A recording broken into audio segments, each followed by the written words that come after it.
एक छोटे से गांव में आमना अपने दोनों बच्चों अब्दुल और आली के साथ रहती थी।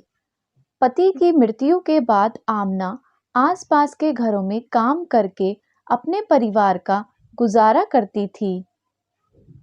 एक दिन अब्दुल और आली पड़ोस में रहने वाली रुखसाना के बेटे राजू के साथ खेल रहे थे।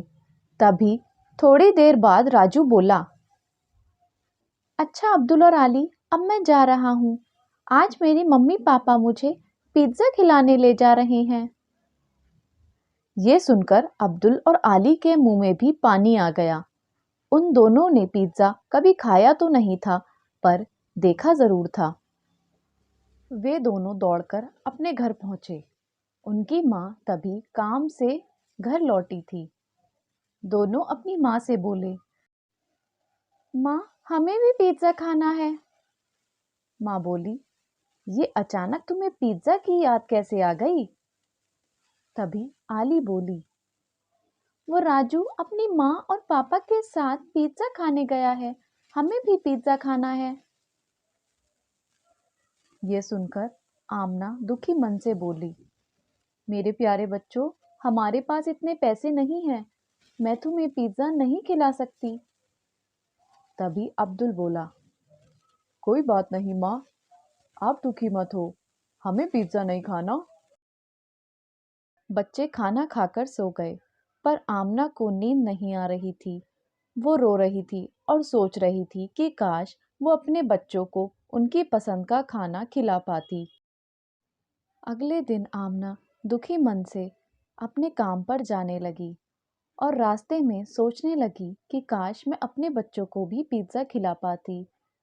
तभी अचानक उसकी नज़र रास्ते में पड़ी एक पुड़िया पर पड़ी। उसने देखा आसपास तो कोई नहीं है, तो ये किसकी पुड़िया है? पुड़िया चमक रही थी।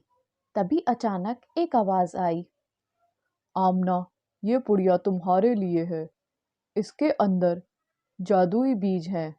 इन्हें तुम अपने घर के आंगन में बो देना। अगले दिन इस पर पिज्ज़ा उग जाएंगे। यह सुनकर आमना बहुत खुश हुई और वह बीज लेकर खुशी खुशी अपने घर चली आई। आमना ने जैसे कहा था वैसे ही वह बीज अपने घर के आंगन में बो दिए और अगले दिन का इंतजार करने लगी।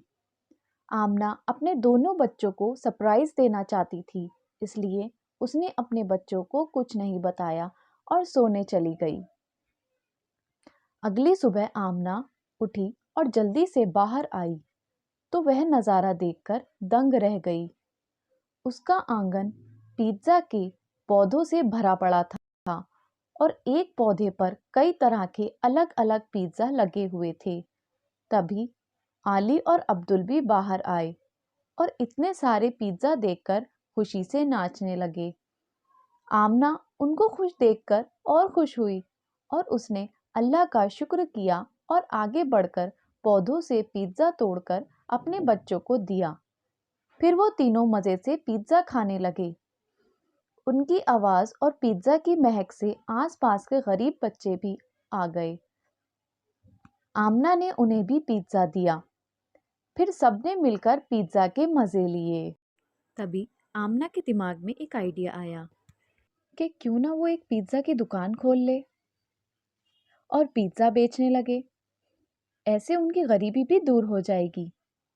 आमना पिज्ज़ा बेचने लगी, जिससे उनकी गरीबी भी दूर हो गई और वो अपने दोनों बच्चों के साथ खुशी खुशी रहने लगी।